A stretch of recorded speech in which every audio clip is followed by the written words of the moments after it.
as the Prime Minister of Pakistan for the second time, her mother at her side. What is really, I think, fundamental in assessing Benazir's legacy as Prime Minister is how she did in her second term, when inexperience and youth were no longer the excuses. She had broader vision, and I know this time she'd given a lot of thought as to what she might be able to accomplish. She wrote a book that was meant to be a political manifesto. Reconciliation was to be published after she had become Prime Minister. It's a mandate for freedom, for dignity, for equality, for hope, for entering the 21st century with technology and science. If there's one thing that we should know about Benazir Bhutto is that she never shied away from a fight. The woman would go out of her way using the Quran to debunk the jihadist myth on women, on other religions, on tolerance, on democracy. It was such a strong denunciation of the jihadist view of Islam and of terrorism and of those that would strangle Pakistani society and those who would strangle Islamic innovation across the world. The conservatives, the religious groups in Pakistan saw Bhutto not just as a threat to their ideals, to their way of life, to what they wanted for Pakistan. They saw Benazir as a threat to Islam itself. She did represent in and of herself the reconciliation of these various strands of ideas. She brought fiber optics to Pakistan. She brought cell phones to Pakistan. She brought CNN and BBC to Pakistan. During the Middle Ages, when Europe was in the Dark Ages, the great universities of Islam were producing all the culture of the world and everything from art to algebra. And it was a very open and tolerant society. Well, that was her view of Islam. She, I think, really dispelled a lot of the myths about women in leadership roles. Certainly, she dispelled the myth that a woman can't be tough, because she was incredibly tough.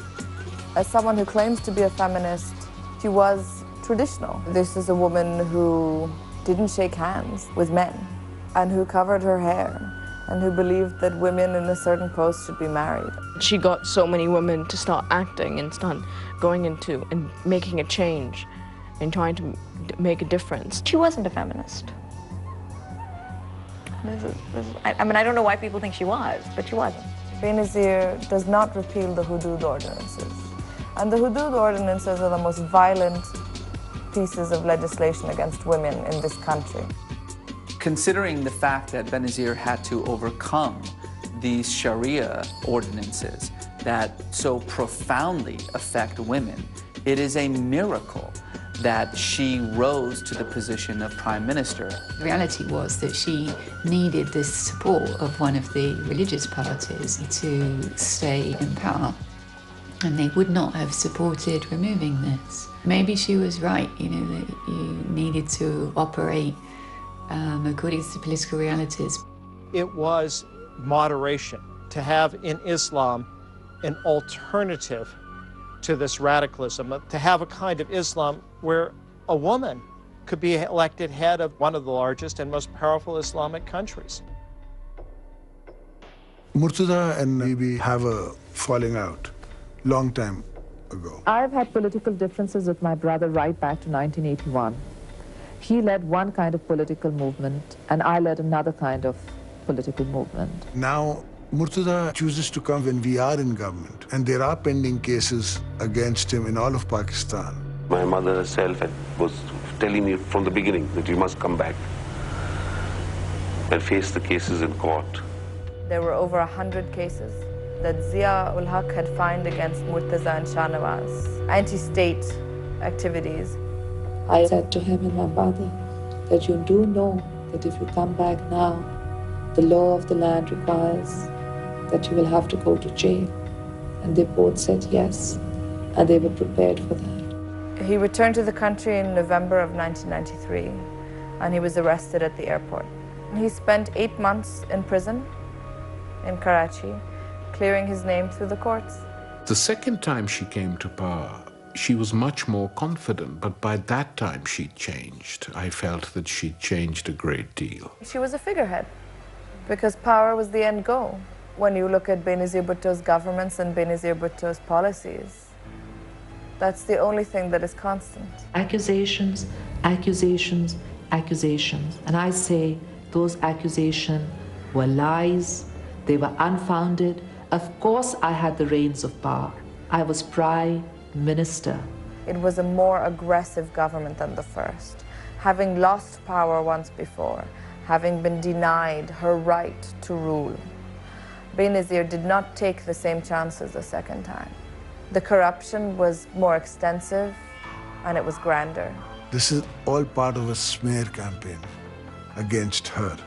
The word corruption is an easy word to bandy about. When you don't like someone, you don't like their politics, and you have a massive propaganda machine at your disposal, you use that to taint political leaders. She tolerated a lot of people and their shenanigans. In fact, Murtaza comes to our house where we try and talk that it's not safe for you here and you have a security risk against him. Obviously, he has his own position. He doesn't listen to us. And then this incident happens.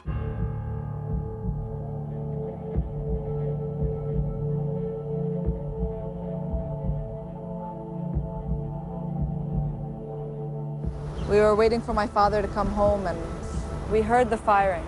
There were 70 to 100 policemen at the scene.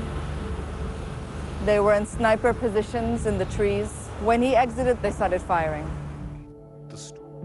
I was devastated. We were both devastated. She really wanted to heal that relationship, and he was now no longer there, and she'd already lost her other brother. It was, very tragic for her. I've never seen Benazir so distraught, so deeply in mourning. The tears would pour from her eyes. People do say she was implicated, but I simply don't believe it. I absolutely don't believe it. Benazir bears the moral responsibility of her brother's murder. Absolutely. Benazir always talked about Fatima with love. She would say to me, she's just been poisoned. This is my brother's daughter. I love her. I love her like she's my own body. Everybody says she's just like me. That's the amazing thing.